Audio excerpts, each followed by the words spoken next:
திருச்சி மாவட்டம் சமயபுரம் அருகே கிணற்றில் குளிக்கச் சென்ற கல்லூரி மாணவர்கள் 2 பேர் நீரில் மூழ்கி பரிதாபமாக உயிரிழந்தனர். தனியார் கல்லூரியில் பயின்று வந்த ஆந்திராவைச் சேர்ந்த வெங்கடேஷ், அரவிந்த் ஆகியோர் சமயபுரம் மாரியம்மன் கோயில் அருகே உள்ள கிணற்றில் குளித்தபோது நீரில் மூழ்கி உயிரிழந்தனர். அவர்களின் உடல்கள் மீட்கப்பட்டு பிரேத பரிசோதனைக்காக ஸ்ரீரங்கம் அரசு மருத்துவமனைக்கு அனுப்பி வைக்கப்பட்டது. கடலூர் மாவட்டம் சேத்தியாத்தோப்பில் திமுக பொதுக்கூட்டத்திற்கு வந்தவர்கள் டாஸ்மாக் கடையை நோக்கி சென்றது பரபரப்பை ஏற்படுத்தியது. விடியா அமைச்சர் MRK பன்னீர்செல்வம் பங்கேற்ற கூட்டத்திற்கு 200 ரூபாய் பெற்று வந்தவர்கள் டாஸ்மாக் கடையை நோக்கி படையெடுத்தனர். இதனால் பொதுக்கூட்டத்தில் கூட்டம் குறைந்து டாஸ்மாகில் கூட்டம் அதிகமானது.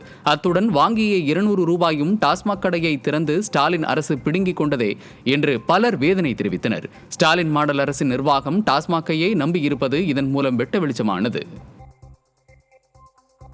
நியாய விலைக்கடை பணியாளர்களின் கோரிக்கைகளை தமிழக அரசு நிறைவேற்றாவிட்டால் வேலைநிறுத்த போராட்டம் முதல் பல்வேறு கட்ட போராட்டங்கள் நடத்தப்போவதாக நியாய விலைக்கடை பணியாளர்கள் சங்கத்தினர் தெரிவித்துள்ளனர். திருவண்ணாமலை வேங்கிக்கால் பகுதியில் உள்ள பூமாலை வணிக வளாகத்தில் நியாய விலைக்கடை சங்க நிர்வாகிகளின் போராட்ட ஆயத்த ஆலோசனைக் கூட்டம் நடைபெற்றது. பின்னர் செய்தியாளர்களிடம் பேசிய மாநில சிறப்பு தலைவர் பாலசுப்ரமணியம் நியாய விலைக்கடை பணியாளர்களின் கோரிக்கைகளை அரசு நிறைவேற்ற வேண்டும் என வலியுறுத்தினார்.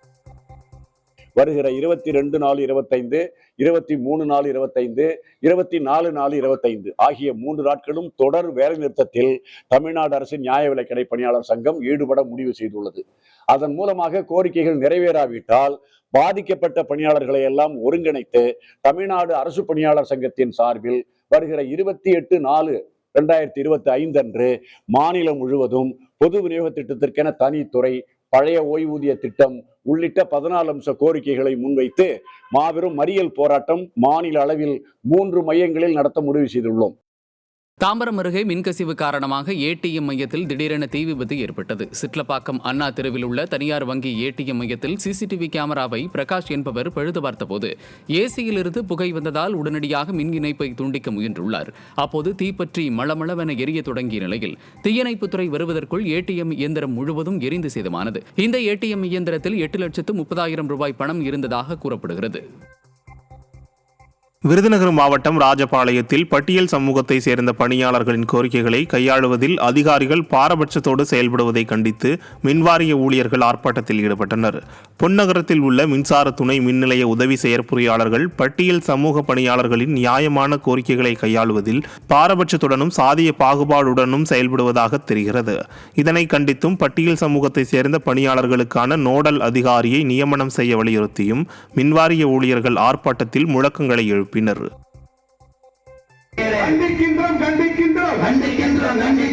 சாதிய பாகுபாட்டை கடைபிடிக்கும் அதிகாரிகளை கண்டிக்கின்றோம். வெட்கக்கேடு, வெட்கக்கேடு. பொதுத்துறை நிறுவனத்தில் சாதி பார்ப்பது வெட்கக்கேடு. திண்டுக்கல் மாவட்டம் நத்தம் பேருந்து நிலையத்தில் இருந்து சிங்கம்புணரிக்கு சென்ற அரசு பேருந்து நடுவழியில் பழுதாகி நின்றதால் பயணிகள் அவதியடைந்தனர். நடத்துனர் மற்றும் பயணிகள் பேருந்தை 200 மீட்டர் தொலைவுக்கு தள்ளிய பின்பு பேருந்து ஸ்டார்ட் ஆகி சிங்கம்புணரிக்கு புறப்பட்டு சென்றது. திறனற்ற ஸ்டாலின் மாடல் அரசு புதிய பேருந்துகளை வாங்காமல் பழுதடைந்த பழைய பேருந்துகளை இயக்குவதால் அடிக்கடி பழுதாகி நிற்பதாக பயணிகள் வேதனை தெரிவிக்கின்றனர். மேலும் விடியா திமுக அரசு பேருந்துகளை பராமரிக்க ஒதுக்கும் பல கோடிகள் யாருடைய பாக்கெட்டிற்கு செல்கிறது என மக்கள் கேள்வி எழுப்புகின்றனர்.